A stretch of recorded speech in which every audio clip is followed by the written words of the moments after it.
નમસ્કાર, આપ જોઈ રહ્યા છો સ્પાર્ક ટુડે ન્યૂઝ। શ્રાદ્ધ પક્ષનો પ્રારંભ થઈ ચૂક્યો છે અને ત્યારે સદગત પિતૃઓ પ્રત્યેનું ઋણ અદા કરવા પિતૃ તર્પણ અને પિતૃ શ્રાદ્ધ અર્થે શ્રદ્ધાળુઓ સર્વ પિતૃ મોક્ષનો મહિમા ધરાવતા ગુજરાતના એકમાત્ર દક્ષિણ પ્રયાગ તીર્થ ચાંદોદ ખાતે પહોંચી રહ્યા છે।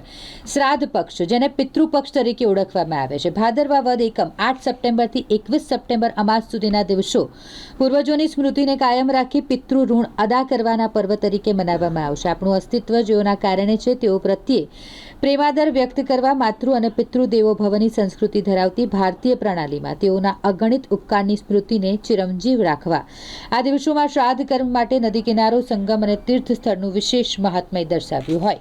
વડોદરા જિલ્લાના પ્રખ્યાત પવિત્ર નર્મદા કિનારાના પૂર્ણોક્ત દક્ષિણ પ્રયાગ તીર્થ ચાંદોદમાં ગુજરાત સહિત ભારતભરમાંથી હજારો શ્રદ્ધાળુઓ રોજે રોજ પોતાના તીર્થગોર પાસે પિતૃ કાર્ય કરાવવા ઉમટી રહ્યા છે।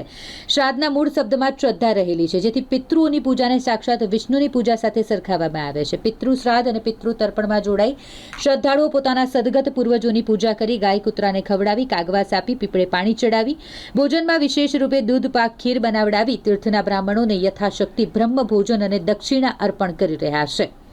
આમ દિવંગત પિતૃઓની સ્મૃતિમાં પૂર્ણ ભક્તિભાવથી, શુદ્ધ અંતઃકરણથી શ્રદ્ધાપૂર્વક કરેલા શ્રાદ્ધ થકી પોતાના વંશજોની ભક્તિથી પિતૃઓ તૃપ્ત સંતુષ્ટ થઈ વંશજોને યશ, બળ, બુદ્ધિ, ધન, ધાન્ય, વૈભવ, પુત્ર સુખ સહિતના આશીર્વાદ આપે છે। નર્મદેહર આયુ પ્રજા ધનમ વિદ્યા સ્વર્ગ મોક્ષ સુખાની છે। જ્યારે મનુષ્ય દેહમાં આપણને જન્મ મળતો હોય છે ત્યારે મનુષ્ય દેહ પર દેવઋણ, ગુરુઋણ અને પિતૃઓનું ઋણ હોય છે।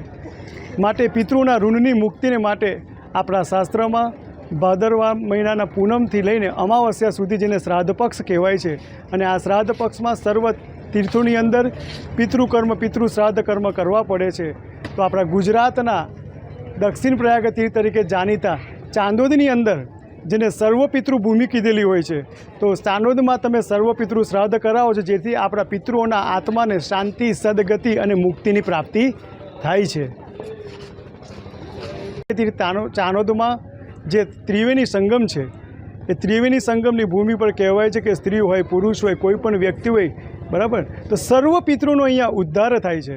માટે દેશ વિદેશમાંથી પણ આ શ્રાદ્ધ પક્ષની અંદર ચાંદોદમાં શ્રાદ્ધાધિક કર્મ માટે બધા યાત્રાળુઓ પોતાના પિતૃઓના આત્માની શાંતિ, સદગતિની માટે પધારતા હોય છે।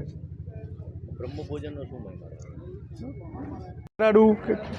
શ્રાદ્ધ કર્મ કરતા હોય છે, શ્રાદ્ધની સાથે દાનનું પણ એટલું જ મહત્ત્વ હોય છે। જ્યારે આપણે શ્રાદ્ધમાં તર્પણ, પિંડદાન કરતા હોય છે, તો પિંડદાન પાછળ બ્રહ્મભોજનનું વિશેષ મહત્ત્વ શાસ્ત્રમાં બતાવેલું છે। તો બ્રહ્મભોજન સાથે દક્ષિણા કરવાથી આપણા પિતૃઓના આશીર્વાદ થકી જ આપણને સ્વર્ગ, મોક્ષ, સુખની બધાની પ્રાપ્તિ થતી હોય છે।